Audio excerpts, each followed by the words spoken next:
Hello friends, हम लोग पढ़ रहे थे अपनी क्लास 10th का इलेक्ट्रिसिटी चैप्टर। आज हम उसी चैप्टर को कंटिन्यू करते हुए उसका सबसे मोस्ट इम्पोर्टेंट टॉपिक पढ़ने वाले हैं, जो कि है ओम्स लॉ। अगर किसी भी एग्ज़ाम में फिजिक्स का क्वेश्चन आए और ओम्स लॉ ना आए, ऐसा तो हो ही नहीं सकता। इसलिए ओम्स लॉ है ना, बहुत इंपॉर्टेंट टॉपिक है और इसको हम बहुत ही ध्यान से देखेंगे। ये लॉ ना जर्मन के एक साइंटिस्ट जॉर्ज,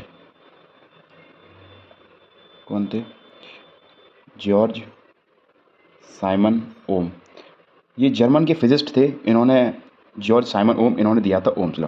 इन्होंने हमें बताया था इन्होंने हमें ओम्स लॉ के थ्रू बताया था potential difference and electric current और करंट के बीच में क्या रिलेशन होता है, relation between potential difference and electric current. तो इन्होंने इसमें कहा कि कोई भी वायर है, उसके एंड्स के अक्रॉस जो पोटेंशियल है ना, उसके एंड्स के अक्रॉस जो पोटेंशियल है ना, वो पोटेंशियल उसमें फ्लो हो रहे करंट के डायरेक्टली प्रोपोर्शनल रहता है। क्या बोला था कि potential across the ends of a wire is directly proportional to the current. ये होता है ओम्स लॉ का स्टेटमेंट। अब यहाँ पर प्रोपोर्शनलिटी हटाने के लिए प्रोपोर्शनलिटी कांस्टेंट आता है, तो उस प्रोपोर्शनलिटी कांस्टेंट को नाम दिया गया आर। आर यानी कि ये आर क्या है, रेजिस्टेंस। रेजिस्टेंस ओम्स लॉ में प्रोपोर्शनलिटी कांस्टेंट कौन है, रेजिस्टेंस आर। तो यहाँ से हमारे पास रेजिस्टेंस जो आर है वो क्या निकल के आया, वी अपॉन आई को इधर भेज देंगे, I is equals to R. तो रेजिस्टेंस क्या होता है, वोल्ट पर एम्पियर, यानी कि potential difference upon current is equals to resistance. अब हमारे इस ओम्स लॉ में वी क्या है, अपना पोटेंशियल डिफरेंस, इसकी यूनिट क्या होती है, ऐसा यूनिट वोल्ट। आई क्या है, करंट, करंट की ऐसा यूनिट क्या होती है, एम्पियर। आर क्या है, रेजिस्टेंस, रेजिस्टेंस की जो ऐसा यूनिट होती है ना, रेजिस्टेंस की ऐसा यूनिट, ये क्या है अपने पास, ओम। इसको क्या कहते हैं, ओम। ये इन्हीं फिजिस्ट के नाम पर पड़ी है, इसी लॉ से निकली है, इसको इसको कहते हैं ओम्स। और इसके लिए जो सिंबल दिया जाता है वो एक ग्रीक लेटर है, उसको ऐसे बनाते हैं ओम। ये क्या है अपना ओम, ये क्या है, इसके लिए सिंबल है। जैसे इसके लिए हम लोग वोल्ट के लिए सिर्फ वी लिख देते हैं, एम्पियर के लिए ए लिख देते हैं, वैसे ही ओम्स, ओम के लिए रेजिस्टेंस की यूनिट ओम, और इसके लिए सिंबल देते हैं ये इस टाइप से। अब हम देखेंगे कि 1 ओम रेजिस्टेंस क्या होती है, 1 ओम रेजिस्टेंस क्या होगी। हमने अपनी प्रीवियस वीडियो में बात की थी 1 वोल्ट पोटेंशियल डिफरेंस की, 1 एम्पियर करंट की। अगर कोई किसी ने वो वीडियो मिस कर दिया तो डिस्क्रिप्शन में लिंक पड़ा है, वो चेक कर सकता है। अभी हम बात कर रहे हैं 1 ओम की। 1 ओम हम कैसे डिफाइन करेंगे, कोई भी वायर है, कोई भी वायर है, इसके एंड्स के अक्रॉस, इसके एंड्स के अक्रॉस अगर किसी वायर में 1 वोल्ट पोटेंशियल डिफरेंस है और इसमें से 1 एम्पियर करंट पास कर रही है, कितनी करंट, 1 एम्पियर करंट पास कर रही है किसी वायर में जिसके एंड्स के अक्रॉस पोटेंशियल 1 वोल्ट है, तो उसका रेजिस्टेंस 1 ओम होगा। हम इसको कैसे लिखते हैं, 1 ohm is equals to 1 volt upon 1 ampere. This type of we explained it. अब अपना जो नेक्स्ट टॉपिक है वो क्या है कि factors on which the resistance of a conductor depend. मतलब अब हमें जानना है कि आर जो है ना वो किस किस पर डिपेंड करता है, आर अपना किस किस पर डिपेंड करता है, रेजिस्टेंस।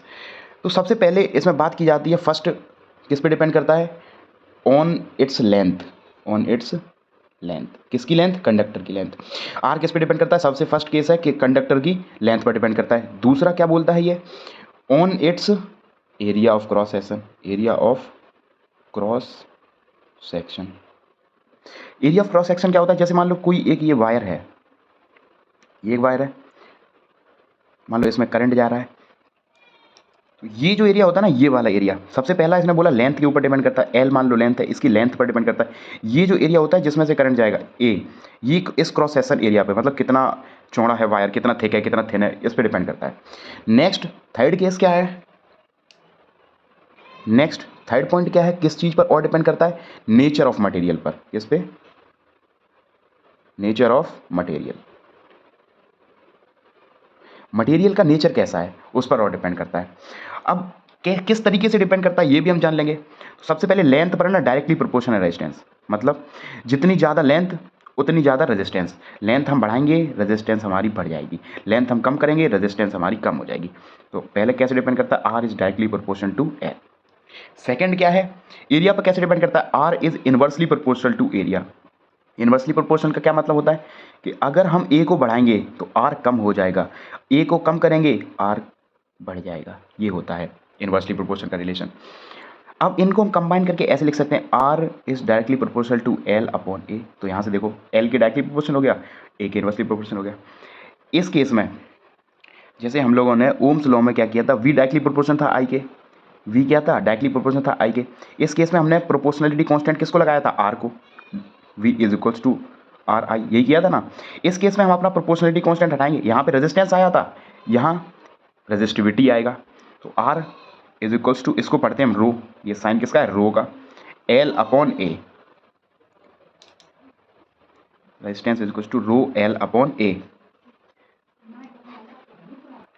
अब ये रो है क्या, रो क्या है, इलेक्ट्रिकल रेजिस्टिविटी। रो को क्या कहते हैं हम लोग, रेजिस्टिविटी। रेजिस्टिविटी है ना, इसकी ऐसा यूनिट क्या है अपने पास, इसकी ऐसा यूनिट होती है ओम मीटर, ओम मीटर।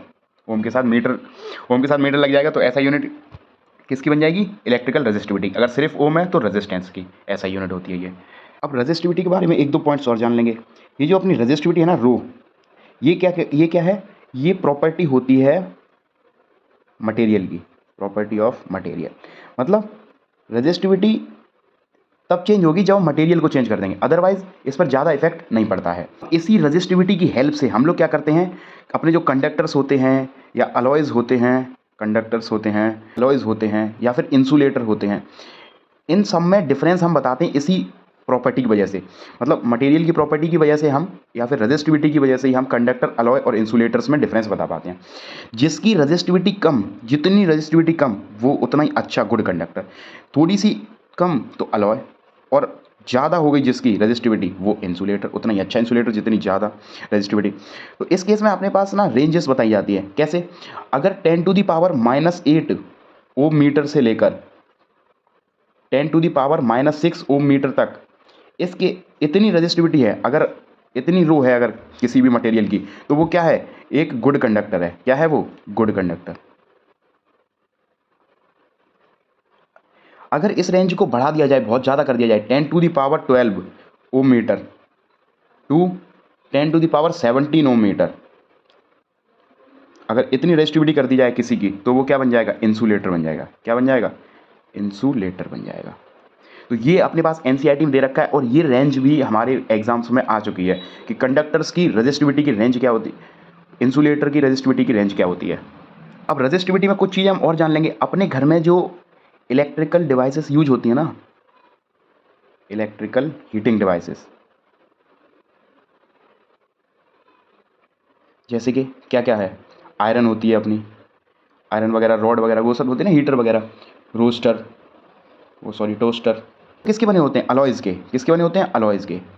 अपने एनसीईआरटी में क्वेश्चन भी दे रखा है, बोला गया है कि अलॉयज़ से ही हम इन सबको क्यों बनाते हैं, प्योर मेटल से क्यों नहीं बनाते हैं। उसका भी आंसर हम लोग यहीं पर देख लेंगे, पढ़ते रहिए हम इसको। क्या होता है कि जो अपने अलॉयज़ होते हैं ना, अलॉयज़, ये ऑक्सीडाइज नहीं होते गर्म होने के बाद, डू नॉट ऑक्सीडाइज, या फिर कह सकते हैं अपन बर्न नहीं होते या ऑक्सीडाइज नहीं होते, कब, at high temperature, at high temperature. मतलब जब भी हम आयरन वगैरह को गर्म करें ना, हाई टेम्परेचर हो ना, तब ये अलॉयज से बने होते हैं। इस वजह से क्या होते हैं, ये लोग बर्न नहीं होते, जलते नहीं है, इसलिए हम अलॉयज का यूज़ करते हैं, प्योर मेटल का नहीं। प्योर मेटल का यूज़ करेंगे तो क्या होगा, ये जल जाएंगे। दूसरा, अब हम लोगों को पता है जो अपना टंगस्टन है ना,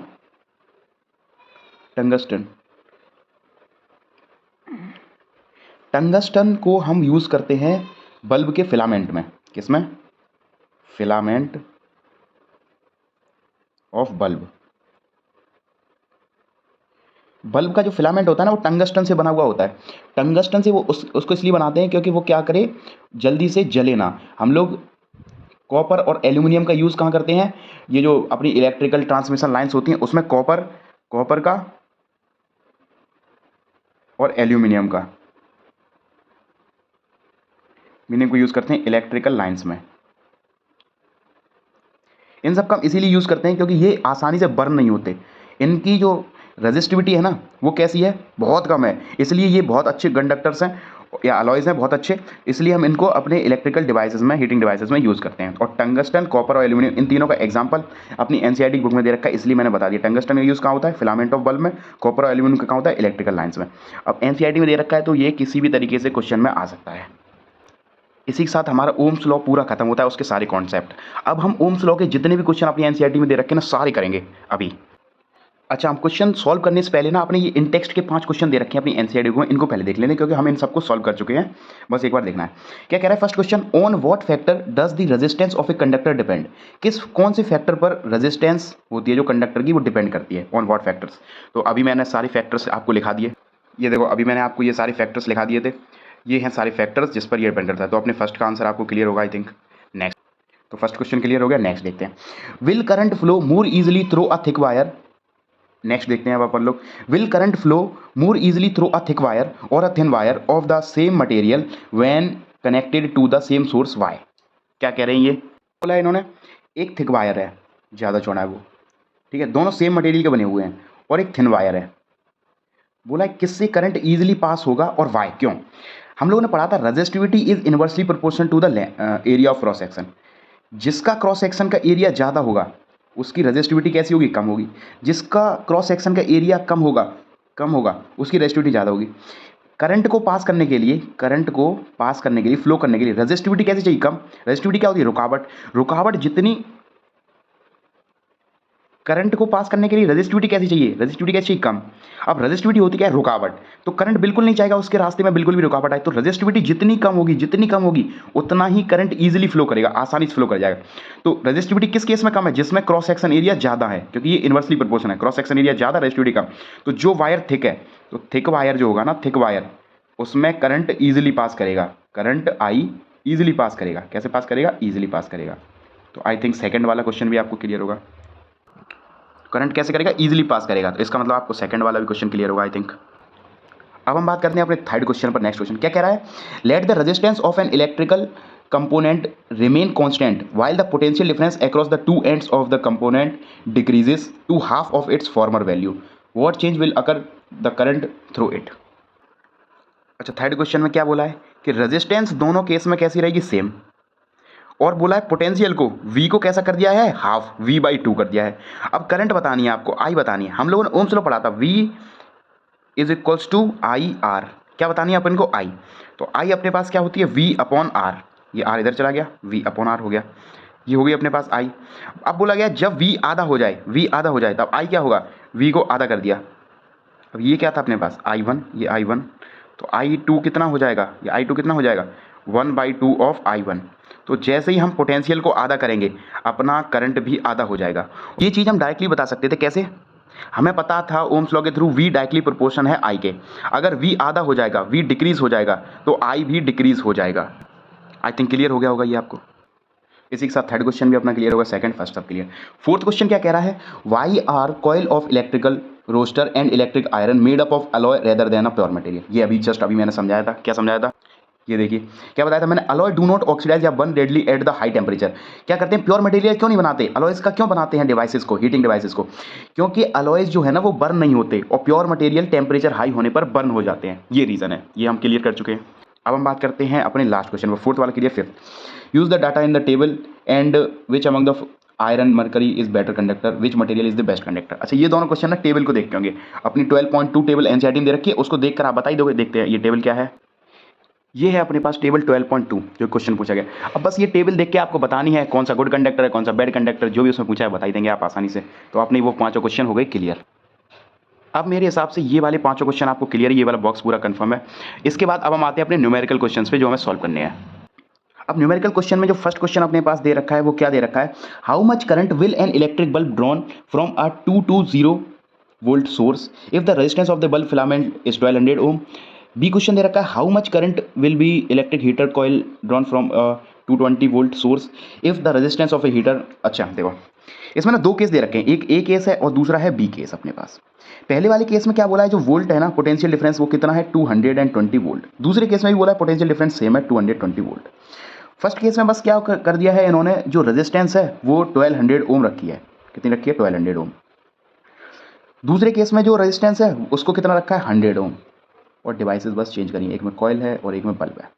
दोनों में करंट पूछा है, क्या पूछा है, करंट। सिंपल अपने पास ओम्स लॉ है, लगाएंगे और आंसर पाएंगे। क्या बोला है, हमने पढ़ा है V is equals to I R. Ohm's law क्या होता है, V is equals to I R. हमको क्या चाहिए I, तो ये क्या हो जाएगा V/R।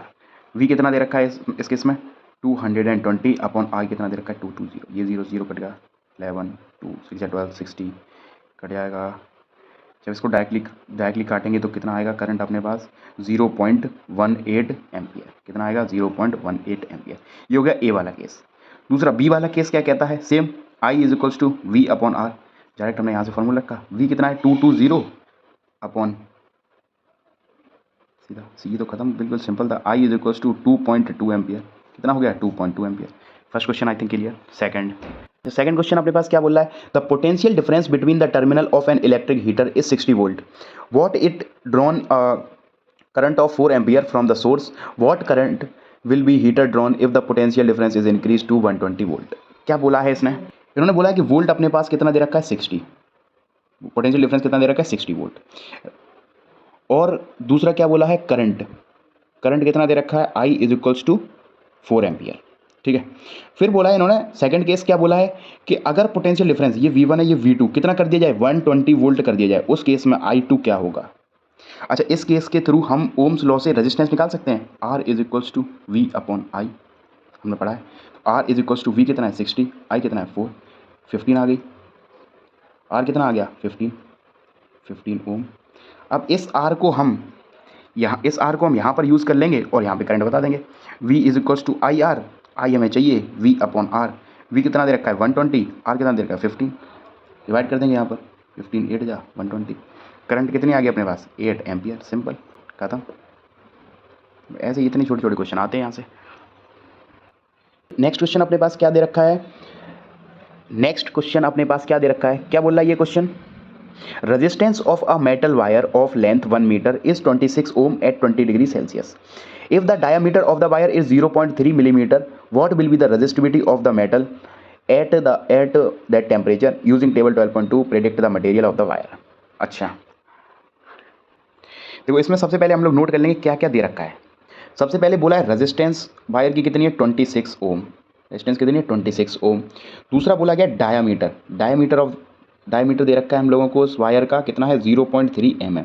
लेकिन हमें हमेशा क्वेश्चन सॉल्व किस में करना है, हमें हमेशा क्वेश्चन किस में सॉल्व करना है SI यूनिट्स में। तो हम इसको SI यूनिट्स में चेंज कर लेंगे, कितना हो जाएगा मल्टीप्लाई कर देंगे 0.3 mm में मल्टीप्लाई -3 से कर देंगे 10 टू पावर -3 से, क्या आया 3 × 10 टू पावर -4 मीटर।